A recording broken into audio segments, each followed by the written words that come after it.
मध्य Asia के अंदर जो युद्ध चल रहा है इजराइल और अमेरिका और ईरान के बीच में, आप क्यों इजराइल के खड़े हो गए, जिसके कारण से हिंदुस्तान को आज गैस का संकट भुगतना पड़ रहा है। पूरा देश लाइन में खड़ा है, गांव लाइन में खड़ा है, शहर लाइन में खड़ा है, एक एक इलाका लाइन में खड़ा है।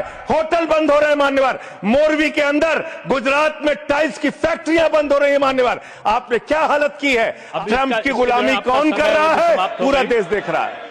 देश का प्रधानमंत्री गैस के संकट के इस समय में किस गुफा में छुपा हुआ है? पहले उसको निकाल के लाइए, पहले उसको निकाल के लाइए। प्रधानमंत्री किस गुफा में छुपे हुए हैं? मंत्री के बारे में आप हमारे ऊपर टिप्पणी कर रहे हैं, का प्रयोग नहीं करेंगे। आप हमारे ऊपर टिप्पणी कर रहे हैं। ये आप हमारे पूरा देश गैस की लाइनों में खड़ा है, यहाँ पर शामिल प्रधानमंत्री गुफा में छिपे हुए हैं।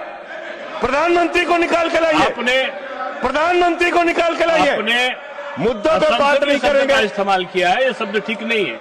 बात करते हैं ग्रामीण विकास की। आप बात कर रहे हैं उज्ज्वला स्कीम के तहत 8 से 10 करोड़ सिलेंडर गांव में आपने बांटे हैं और 10 से 11 करोड़ सिलेंडर के कनेक्शन लोगों ने अपने आप से लिए हैं।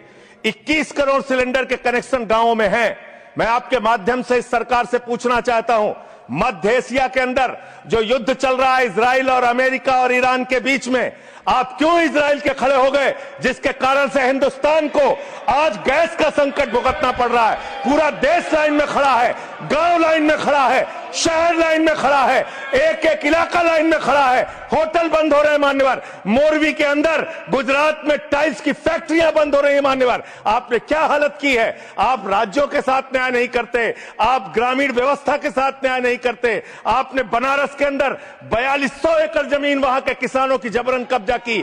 2013 का जो अधिकरण का नियम है, वो नियम आपने लागू नहीं किया। वहां लाठियों से किसानों को पीट के प्रधानमंत्री के संसदीय क्षेत्र में जमीनें कब्जा करने का काम आपने किया। जो पंजाब पूरे देश का पीडीएस सिस्टम चलाता है, 50% भागीदारी पंजाब के किसानों की होती है। आपने पंजाब के रूरल डेवलपमेंट का 8000 करोड़ रुपए मार के बैठे हुए। आप बताइए क्यों आपने पंजाब का हिस्सा नहीं दिया? क्यों आप वहां के साथ सौतेला व्यवहार कर रहे हैं? बताइए इस देश को और पंजाब के लोगों को। वहां पर बाढ़ आई, आप भी गए थे मंत्री जी वहां पे दुख जताने के लिए। आपने वहां की भयावह परिस्थितियों को देखा था। बावजूद इसके 1600 करोड़ रुपए की मदद आपने घोषित की थी। 16 पैसे आपने पंजाब को नहीं दिए। 16 पैसे।